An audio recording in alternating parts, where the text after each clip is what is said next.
안녕하십니까. 시민참견 손문선입니다. 반갑습니다. 정연입니다. 네, 반가워요. 네, 반갑습니다. 예. 네. 총선 잘 치렀는데요. 21대 총선 마무리됐습니다. 이번에 총선 좀 이야기 좀 들으려고 하는데요. 저도 이번과 같이 결과가 나올 줄은 생각도 못했고요. 예. 더불어민주당이 압승입니다. 네. 그리고 미래통합당이 완패고요. 네. 국민들의 분노가 그대로 표로 그렇게 표출이 됐죠. 선거 결과로 도출이 됐다고 생각이 들고요. 네네. 이 부분에 대해서 지금까지 야당이 그 발목 잡기 해주고, 네. 그 다음에 건건마다 반대하고 패스트트랙까지 하면서 또 국회에서 개혁법들 많이 통과가 됐잖아요. 그랬죠. 그리고 광화문에 집회하지 말라고 그렇게 얘기를 해도 집회를 하고, 이거에 대해서 야당이 이렇게 오만함이 그대로 선거 결과로 보여줬다 생각을 합니다. 국민들이 심판한 것 같습니다. 네. 이런 결과가 나온 이후 다양한 해석들이 나오고 있는데요. 어떻게 보고 계시죠?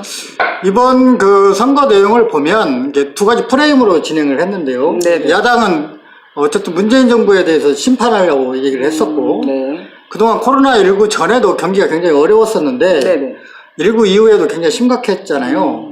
근데 다행히 그 현 정부가 코로나19 사태를 잘 정리하고, 네. 감염병 사태가 확산되지 않고 잘 마무리가 됐잖아요. 네네. 그리고 세계적으로도 대한민국의 그런 위기 처리 능력 다 인정을 했기 때문에, 그렇죠. 실제 야당에서 제기했던 심판론이 먹히지 않았던 것 같고요. 네네. 그리고 여당이 볼 때도 사사건건 반대만 하는, 그리고 항상 이거에 대해서 야외 가가지고 이렇게 데모만 하려고 하는 이런 야당, 심판해달라고 하는 그런 욕구들이 있었습니다. 그래서 여당의 그런 요구들이 정확히 심판 결과로 도출되지 않았느냐 이렇게 생각하고 어떻게 있습니다. 보면은 막말 정치 이거에 대한 국민 심판이 그대로 보여줬다고 생각이 들고요. 코로나19 사태가 선거에 어떤 영향을 미쳤다고 어떻게 생각하시나요? 코로나19 전에도 굉장히 힘들었죠. 국민들이 경제적으로 힘들었고, 특히 소상공인들, 자영업자들이 무척 힘들어서 이번에 선거 결과가 여당한테 굉장히 불리하게 나올 줄 생각을 했었거든요. 네네. 근데 코로나19 사태가 터진 뒤에 국가가, 문재인 정부가 위기 처리 능력이 굉장히 뛰어나게 보여줬거든요. 네네. 그리고 세계적으로 인정을 받았지 않습니까? 대한민국이 코로나19에 대한 감염병 사태를 해결하는 과정들이 이제 세계적으로 인정을 했기 때문에 국민들이 그에 대한 안정, 믿음이 이렇게 그대로 보여줬고, 코로나19 과정에서도 야당에서 그 협조를 하고 정부가 해결하는 데 많은 도움을 줬어야 하는데 그러지 못하고도 또 반대하는 이런 모습, 사사건건 반대하는 모습에 대해서 아마 국민들이 많이 실망을 했던 것 같습니다. 그래서 야당이 참패하지 않을 수밖에 없었던 그런 환경이었다 생각을 합니다. 그러니까 문재인 정부가 이번에 코로나 대처 그 능력을 보고 국민들이 민주당 지지율이 올라갔다 이렇게 보고 계시는 거잖아요. 네, 그렇죠. 준연동형 비례대표제가 도입되면서 소수 정당들이 많이 진출할 것이다 이런 기대감이 좀 있기는 했었어요. 그런데 예상외로 성적이 좋지 않았습니다. 네네. 준연동형 비례대표제는 완전한 연동형 비례대표제가 아니지만 국민들의 그 표심, 즉 사표를 방지하기 위해서 도입한 그런 민주주의 제도지 않습니까? 선거제도인데 이것도 힘들게 통과가 됐어요. 야당이 반대를 해서 패스트트랙까지 올라가면서 이걸 통과를 시켰는데 결과는 아쉽게 됐습니다. 중간에 미래통합당부터 위성정당을 만들었고 거기에 대응하기 위해서 더불어 시민당이라는 게 탄생을 해서 상대적으로 양당 구도로 표가 결집이 됐고요. 정의당, 민생당, 국민의당 소수정당들이 힘을 쓰지 못하고 참패를 했다고 생각을 하고요. 앞으로 선거 이후에 21대 국회에서 선거법 개정 논의는 돼한다고 보고 있습니다. 그래서 연동형 비례대표제의 근본 취지인 사표 방지, 표심에 대한 국민들의 의석으로 이렇게 도출, 이런 것들이 앞으로도 꼭 정착되기를 바라고 있습니다. 정의당이 비례석에서 5석밖에 얻지는 못했잖아요. 결과적으로 양당 구도가 확실하게 만들어진 거다 이렇게 보고 계시는 거고요. 엊그저께 그 정의당 해단식에서 심상정 대표가 눈물을 흘리더라고요. 이런 결과가 나올 줄 생각을 못했겠죠. 그리고 위성정당, 비례정당 논의가 되면서 정의당에 대해서 국민들이 많은 게 표가 갈 줄 알았는데 그러지 못한 결과가 왔다고 생각이 들고요. 두 정당이 연동형 비례대표 제도로 그대로 운영이 됐다라면 정의당이 이렇게 원내 의석까지 확보할 수 있었겠다 이런 생각이 들지만 비례정당이 만들어지면서 표심이 그대로 전부 다 양당으로 귀결된 게 가장 큰 아쉬움이라고 보고 있습니다. 생각보다 이번에 투표율이 굉장히 높았어요, 대표님. 코로나로 낮을 줄 알았거든요. 그런데 특히 사전 투표율이 높았다는 얘기죠. 예, 그거는 또 어떻게 생각하고 계시죠? 사전 투표율이 굉장히 높았죠. 저도 이제 코로나19 때문에 이렇게 거리두기를 하고 있기 때문에 사회적 거리두기를 하고 있었잖아요. 우리 국민들이 이렇게 감염병 확산에 대한 두려움이 있었기 때문에 낮을 줄 알았거든요. 근데 결과를 놓고 보면 굉장히 높았어요. 20대 총선하고 비교하면 거의 2배 이상 올라갔거든요. 익산도 33.16%. 굉장히 많이 올라갔는데, 투표율 같은 경우도 많이 이렇게 올라갔습니다. 그래서 국민들이 볼 때는 이번 선거에 대해서 굉장히 관심이 많았다는 거고요. 특히 야당에 대한 심판, 이거에 대한 굉장히 분노를 많이 가지고 있었다, 이런 생각을 하고 있습니다. 또 하나는 위험을 좀 분산시키기 위해서 사회적 거리두기를 하고 있기 때문에 3일 동안 투표가 벌어진 거잖아요. 사전투표 이틀, 그 다음에 본투표 하루인데 분산해서 투표했다, 이런 생각이 들고요. 세 번째로는 실제 사회적 거리두기 때문에 외부로 이제 나가지도 못하고 좀 답답하셨으니까 거의 그렇죠. 집에 계셨는데 거의 이 부분이 표심으로 그대로 작동되지 않았는가. 그 결과를 보면 그렇게 예측할 수가 있습니다. 20대 선거에서는 민생당, 예전에 국민의당이 압승을 했었어요. 예, 그렇죠. 근데 이번에는 그렇지 않았다는 얘기죠. 특히 호남에서는 대부분 의석을 이제 민생당이 가지고 있었죠. 그 당시에 이제 국민의당이 거의 압승을 했었는데요. 요즘은 이름이 바뀌어가지고 이제 전라북도나 전라남도, 호남 쪽은 민생당이라고 얘기를 하는데, 그때는 어쨌든 민주당에 대한 실망론이 있으면서 민생당 쪽, 국민의당 쪽으로 표를 많이 보냈는데, 이번엔 참패를 했습니다. 실제 정당이 할 수 있을지 좀 의심되는 그런 상황이 있는데, 특히 전라북도도 다 졌죠. 호남에서 다 졌습니다. 그런데 그 부분도 심판문이 작동됐다. 왜냐하면 그동안에 민생당에 표를 많이 몰아줬지 않습니까? 국민의당이 기대심 갖고 많이 몰아줬는데, 실제 진행되는 과정이나 전라북도 특히 호남의 상황, 경제 발전한 것들을 고려했을 때는 이거에 대해서 없다. 즉, 실제 발전된 게 없기 때문에 이거에 대해서 이렇게 우리 도민들이나 시민들이 그에 대한 심판을 하지 않았는가 생각을 합니다. 익산 더불어민주당 한병도 후보, 당선자죠. 김승 당선자, 그분들에게 뭐 하실 말씀 있으시면 해주시죠. 어쨌든 이번에 승리를 하셨죠. 그것도 굉장히 큰 표 차이로 이겼습니다. 지역에 뭐 자질론도 있었고 공약과 관련된 정책적 대결도 있었는데 아무 영향을 미치지 못했고요. 표심은 말 그대로 중앙에서 벌어졌던 야당 심판론, 여야 그런 양당 구조의 그런 정치 싸움에 있어서 그대로 표로 귀결되지 않았느냐. 그리고 상대적으로 함께 여기에서 싸웠던 다른 후보들한테는 거의 표를 가지 못하는 이런 상황이 벌어졌고요. 그래서 말 그대로 과거와 같은 양당 구조의 표 결과로 그대로 도출됐다, 이렇게 생각을 합니다. 그러면 그 당선자분들이 앞으로 어떤 부분에 대해서 익산에서 확실히 중점적으로 정치를 해야 될까요? 그분들이.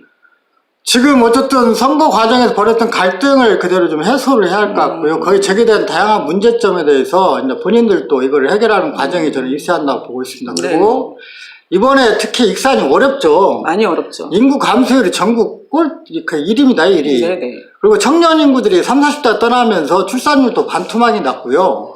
또 하나는 실제 인구에 대한 허리 구조 아래가 다 망가지면서 실제 익산이 어떻게 앞으로 생존할까 다들 걱정을 하고 있는데, 그거에 대해서도 이번에 선거 때도 통했다고 보고 있습니다. 이번에 제기된 가장 큰 거는 일자리 문제였습니다. 일자리 문제였고 인구 문제였지 않습니까? 일자리가 줄어들면서 인구가 줄었기 때문에 그게 관련된 정책들이 나왔는데 두 분 공약을 보면 우리 김승 당선자 같은 경우는 도청사 이전, 그 다음에 한병도 당선자 같은 경우는 공공기관 2단계 이전, 유치죠. 이 부분에 대해 공약을 빨리 좀 잘 지켜나가는 게 좋을 것 같고요. 도민들이 그리고 시민들 그에 대해서 평가를 하고 있기 때문에 꼭 공약을 실천해 주셨으면 감사하겠습니다. 그 익산의 지금 환경 문제가 굉장히 심각해요. 그 환경 문제에 대해서도 이분들이 어떻게 앞으로 해결해 나갈지 기대감이 크기는 한데요. 이번 다른 자치단체하고 다르게 익산의 여러 공약들 보면 환경 공약이 굉장히 많이 나왔습니다.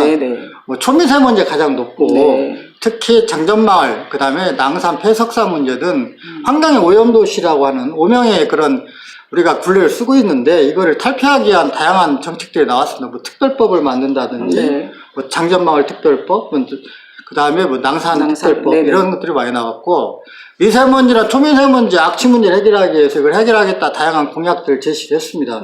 그래서 이런 거에 대해서 다시 이번 총선에서 도출됐다라고 하는 것은 그만큼 시민들의 그런 생각들이 이번에 공약으로 제시됐다고 생각이 들고요. 네네. 두 당선자께서 우리 익산이 좀 더 친환경적이고 깨끗한, 그리고 살기 쉽고, 그리고 살기 좋고, 그다음 숨쉬기 좋은 그런 도시로 탈바꿈할 수 있도록 환경 문제 반드시 실천을 해서 해결해 주기를 바라고 있습니다. 네네. 이번 총선에서 세대 교체가 어떻게 보면 된 거잖아요. 그럼 제 생각에는 환경 문제 때문에 다선 의원들이 참패를 당했다, 뭐 입었다 이렇게 생각을 하고 있는데 어떻게 보시죠? 저는 이제 그렇게까지는 보지는 않겠고요. 그런가요? 예, 이번에 우리 사선 의원이 떨어진 이유는 네. 심판론이 통한 겁니다. 그러니까 네. 익산이 너무 힘들고 인구도 줄어들고 일자리도 없고 그러다 보니까 경제적 지표도 최하위잖아요. 네. 그러면 공동 책임이 있다라고 하는 걸 문제 제기를 했어요. 예, 의원인데 의원도 같이 책임을 져야지 않느냐. 당연하죠. 그리고 당연히 네. 의원이 다양한 사업들을 유치를 하고 정책을 만들어 나가면서 지역을 좀 살림살이를 좀 윤택하게 해야 하는데 그러지 못했다, 이런 네네. 심판을 한 것 같고요. 그런데 당선자들이 좋아할 만한 건 아니라고 생각이 들고요. 네. 이거는 표라고 하는 것은 양면성이 있기 때문에 실제 본인들이 4년 동안 성과를 보여주면 다시 재선 3선 할 수 있겠지만 그러지 못하면 또 하나의 또 심판론이 작동이 되잖아요. 네. 그 기대에 부응을 하길 바라고 있고요. 그에 대해서 도민들이나 시민들이 지켜보고 있다라고 하는 걸 꼭 명심하고 네. 일을 좀 열심히 해주시길 바라고 있습니다. 아, 그렇죠. 네. 당선자들의 대표 공약을 좀 듣고 싶어요. 네. 예, 그거 좀 체크 좀 해주시겠어요? 지금 아까도 얘기했지만 우리 김승 당선자 같은 경우는 도청사 이전입니다. 네. 그러니까 도청사 이전에 많은 갈등 요인을 갖고 있습니다. 전주시하고 익산시가 이제 싸울 수밖에 없는데 더불어민주당 내에서도 이걸 조정을 저는 해야 할 거라고 생각이 들고요. 전주시가 뭐 50만 이상 그 특례시가 되면 도청사가 이전을 해야 한다, 이런 요구를 가지고 공약을 한 것 같습니다. 반드시 좀 실천을 해주시기 바라고요. 네.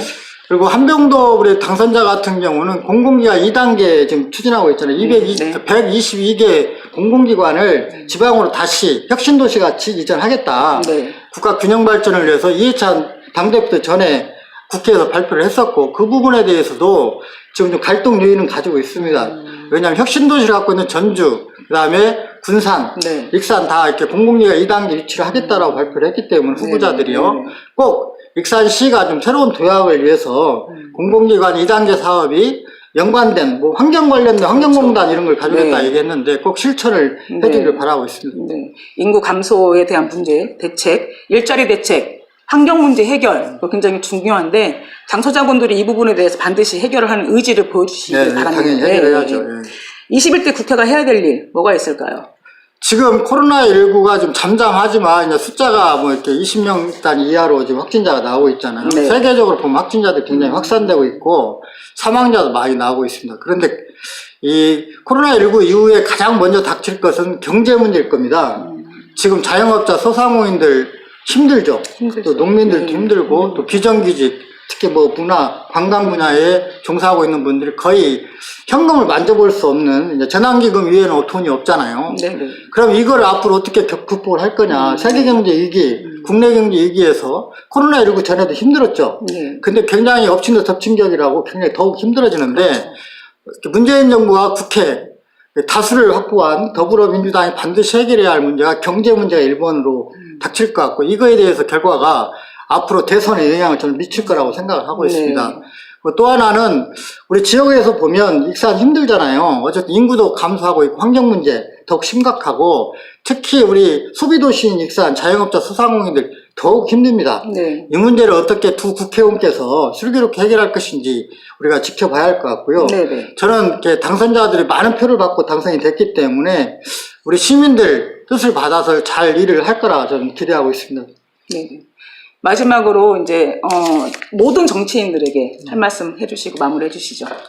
어쨌든 그 180석이라고 하는 87년 이후에 최대 의석을 확보한 여당도 굉장히 큰 부담이 될 겁니다. 이제 무섭다라고 하는 얘기도 저는 그렇죠. 들었는데요. 네.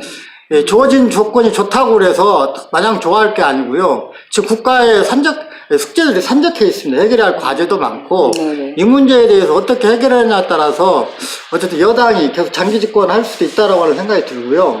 그 야당, 이제 반성해야 합니다. 이제 막말 정치 그만둬야 되고요. 그만둬야죠. 네. 국민들을 무시했으면 얼마나 무시했으면 말도 함부로 하고 특히 뭐 세월호 관련된 말도 함부로 하고 실망을 줬는데 이런 막말 정치 이번을 끝내야 한다고 생각이 들고요. 다시 보수당답게 보수로 다시 탈바꿈해주기를 바라고 있습니다. 또 하나 우리 그 다양한 그런 의견들이 많잖아요. 국회 내에서도 그렇고 국민들도 많은데 이번에 연동형 비례대표제 준연동형이지만 꼭 정착이 돼서 다양한 목소리가 국회 의석을 확보돼서 이게 표출됐으면 좋았을 텐데 그러지 못하고 아쉬움이 많습니다. 그래서 우리나라의 갈등, 양당, 그리고 극단적인 정치를 극복하고 다양한 목소리가 민주주의적이고 합리적으로 이것이 다시 모아지는 그런 정당 구조로 갔으면 좋겠고요. 선거법이 21대에서도 반드시 바뀌어서 민주주의 사회에 맞게끔 정착되기를 바라고 있습니다. 네. 시민들의 목소리, 국민들의 목소리가 잘 반영되는 21대 국회가 되기를 바랍니다. 네. 네. 오늘 말씀 너무 감사하고요. 네네. 좋은 정치 시민넷과 다큐TV가 함께 공동으로 제작하는 시민참견은 다음 시간에도 시민분들의 관심사로 찾아뵙겠습니다. 감사합니다. 네, 감사합니다.